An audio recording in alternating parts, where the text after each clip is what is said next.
Ciao a tutti, benvenuti in questo nuovo video. Oggi andremo a recensire e misurare l'amplificatore Fosi Audio ZA3, che è un amplificatore stereo che presenta dei classici ingressi RCA sbilanciati, ma anche degli ingressi bilanciati XLR. Prima di iniziare con l'unboxing ti ricordo di iscriverti al canale se ancora non l'hai fatto e se ti interessano le recensioni con misurazioni di prodotti audio e hi-fi come amplificatori, cuffie, diffusori e tanto altro. L'iscrizione per te è un semplice click, mentre per me è un ottimo stimolo per continuare con questo progetto. Ci tengo a precisare inoltre che, come al solito, questo prodotto mi è stato inviato dall'azienda costruttrice, la Fosi Audio, per testarlo e farne una recensione, ma come sempre la mia opinione rimane imparziale. Partiamo subito con l'unboxing. Come possiamo vedere, la scatola non è specifica per questo tipo di amplificazione, ma la classica scatola generica di Fosi Audio con scritto hi-fi made fun. Una volta aperta la scatola troviamo un manuale di istruzioni scritto in lingua inglese e in lingua cinese, poi troviamo l'alimentatore che è da 48 volt e 5 A e anche il cavo per collegare quest'ultimo alla rete elettrica. Infine, protetto da una busta di plastica, troviamo l'amplificatore vero e proprio. Esteticamente è molto carino, è realizzato completamente in alluminio di colore nero e davanti presenta la manopola del volume di un colore arancione, che dà un tocco di design a questo amplificatore e lo rende molto apprezzabile dal punto di vista estetico a parer mio. Andiamo subito a vedere il pannello frontale dell'amplificatore.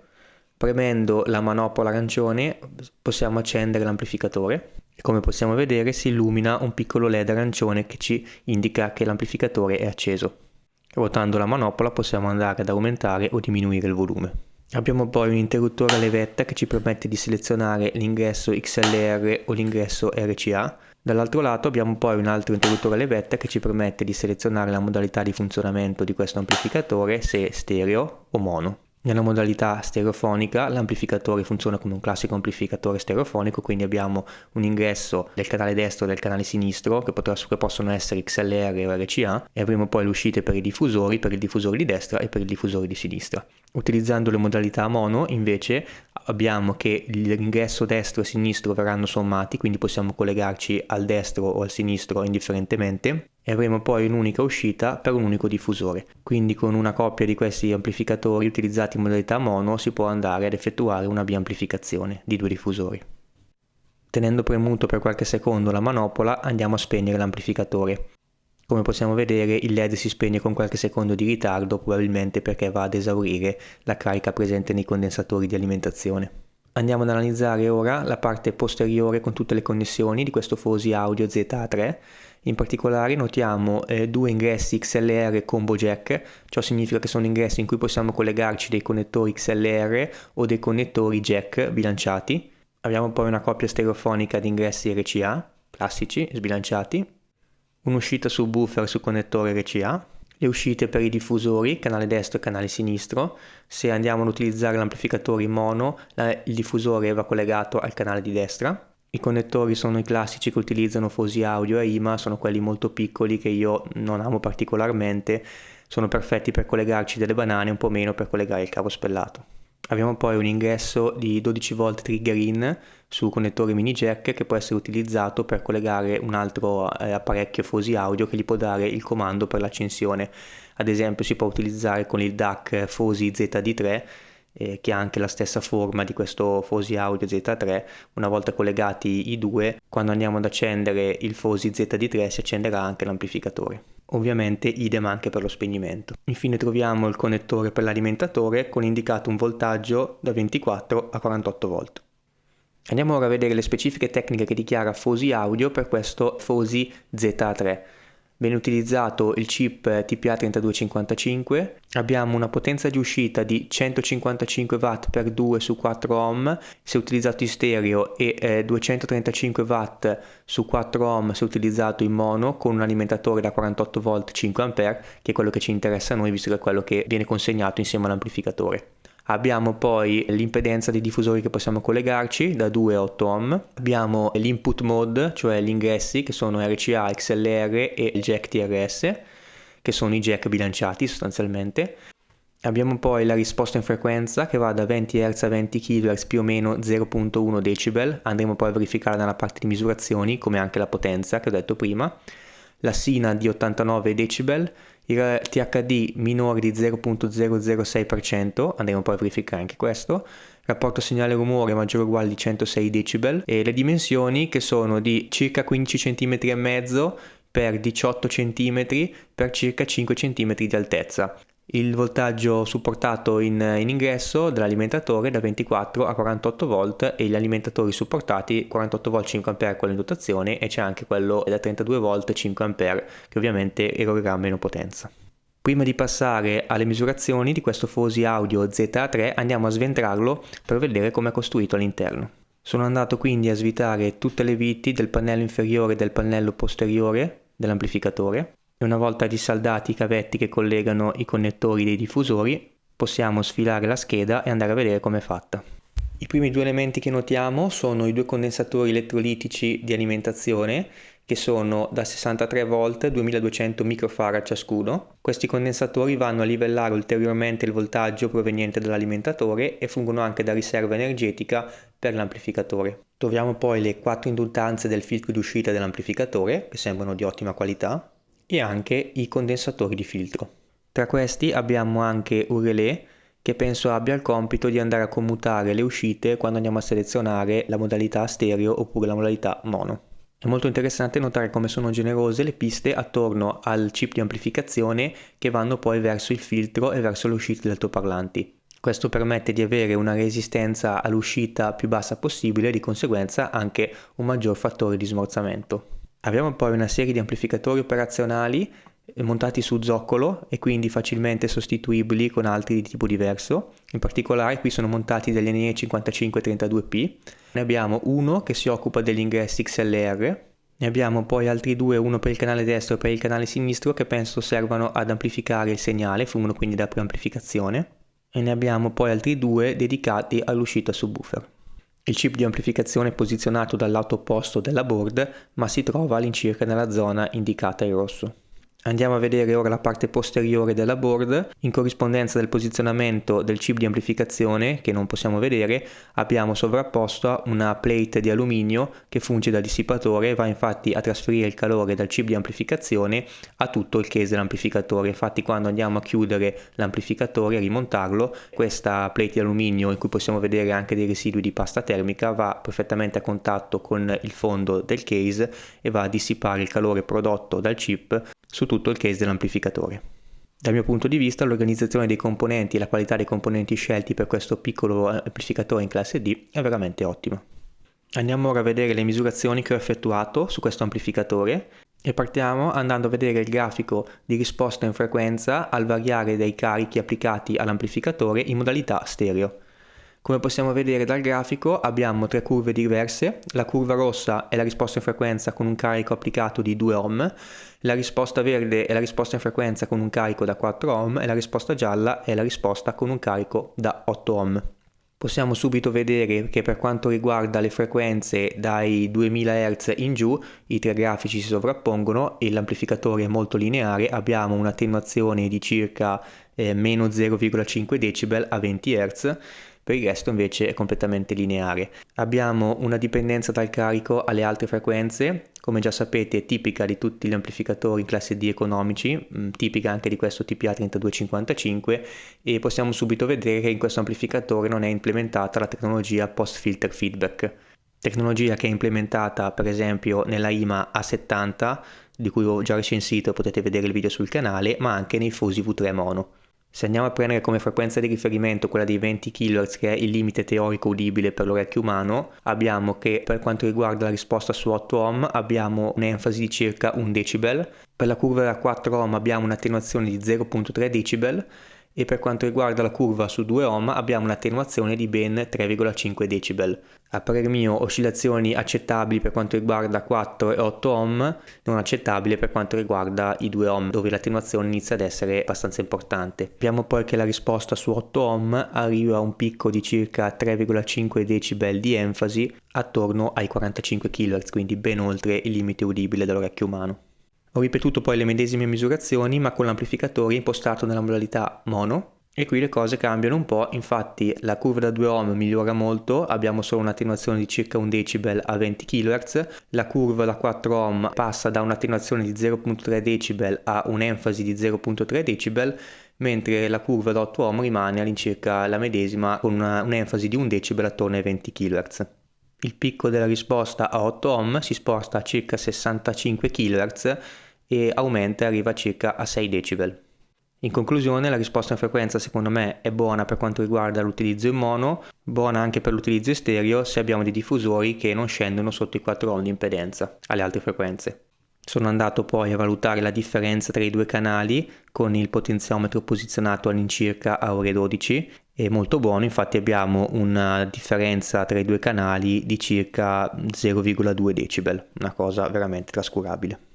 Sono passato poi a effettuare una misura di distorsione armonica di questo amplificatore. Se non sai cos'è la distorsione armonica e se in generale non sai cosa sono questi grafici che stai vedendo, ti consiglio di andare a vedere il video La distorsione armonica negli amplificatori che ho realizzato un po' di tempo fa sul canale e tutto ti sarà più chiaro. Puoi andare direttamente al video cliccando sul banner che ti compare adesso in alto a destra.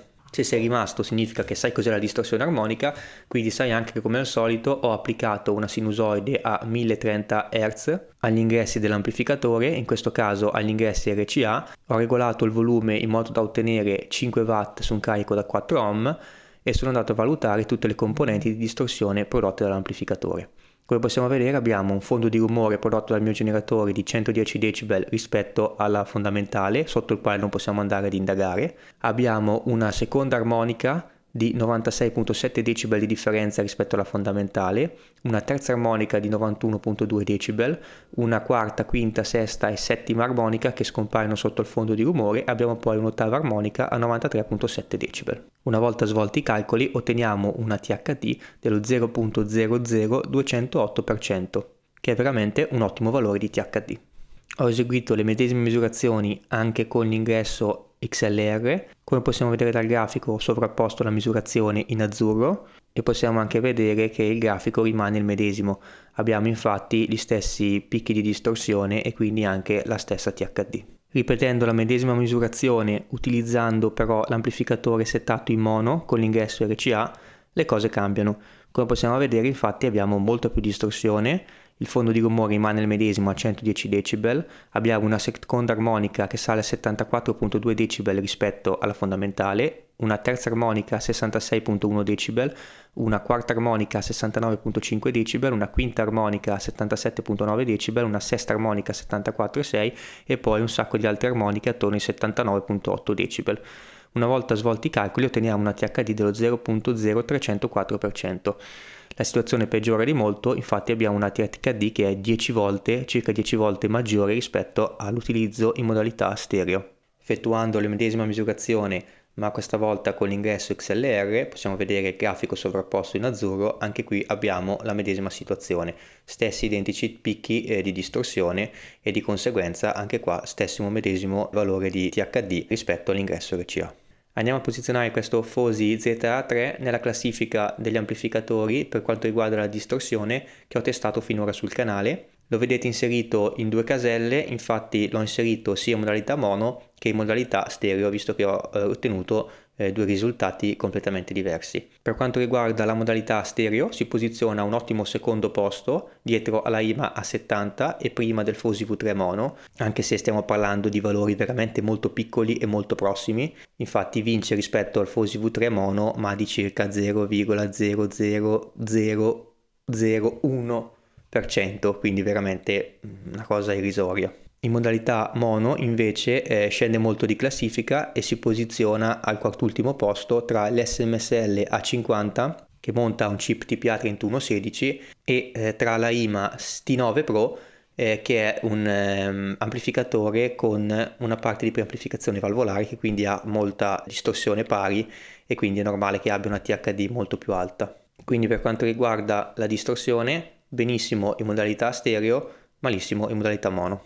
Andiamo ora a vedere i grafici di distorsione in funzione della potenza che ci indicano quindi anche la massima potenza erogabile da questo amplificatore. I valori che vedete in questo grafico sono valori di potenza reali erogati dall'amplificatore con una distorsione massima accettabile dell'1%.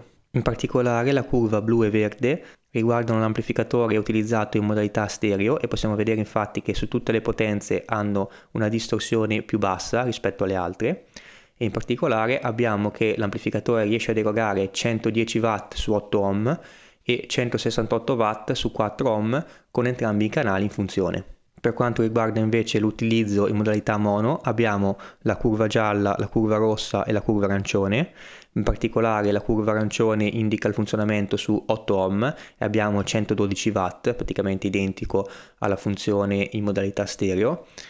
Sui 4 ohm abbiamo invece una erogazione in potenza di 204 watt. Qui la potenza aumenta rispetto alla modalità stereo perché l'alimentatore deve erogare la corrente solo per un canale e non per due. E ho testato anche in modalità mono su un carico da 2 ohm in cui riesce ad erogare ben 340 watt. Quindi diciamo che i dati dichiarati per quanto riguarda la potenza delle specifiche tecniche sono un po' gonfiati, ma neanche di molto. Andando ad inserire questo amplificatore nella classifica della potenza degli amplificatori che ho testato finora sul canale, si posiziona al terzo posto quando utilizzato in mono e al quinto posto quando utilizzato in stereo.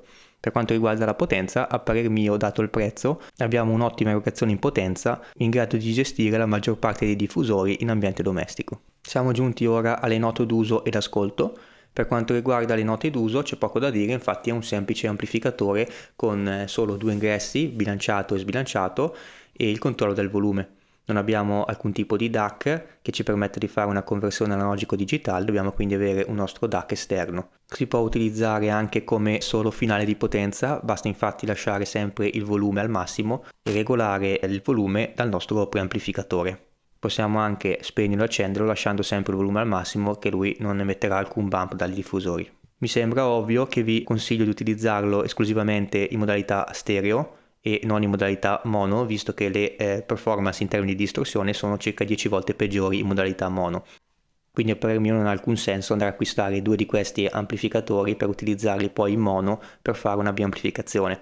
Molto meglio andare a prendere dei Fosi V3 mono che ho già testato sul canale, che sono degli amplificatori nati solamente per essere utilizzati in mono, non hanno la possibilità di essere utilizzati stereo, costano all'incirca come questo Fosi ZA3, hanno però il grande vantaggio di avere il post filter feedback e hanno delle performance a livello di distorsione paragonabili alla modalità stereo di questo Fosi ZA3. Rimane invece secondo me molto valido se utilizzato in modalità stereo come unico amplificatore stereofonico per amplificare una coppia di diffusori. Le principali differenze rispetto al Fosi V3 che ho già testato sul canale, che utilizza lo stesso chip di amplificazione e costa un po' meno rispetto a questo Fosi ZA3, sono che quest'ultimo viene già fornito con l'alimentatore da 48 V 5A, molto più performante rispetto all'alimentatore da 32 V 5A che viene fornito col Fosi V3. E già questo potrebbe giustificare il delta di prezzo fra i due prodotti. Se non che con questo Fosi ZA3 abbiamo anche la possibilità di utilizzare degli ingressi XLR bilanciati che nel caso in cui abbiamo un preamplificatore o un DAC bilanciato potrebbero essere molto interessanti.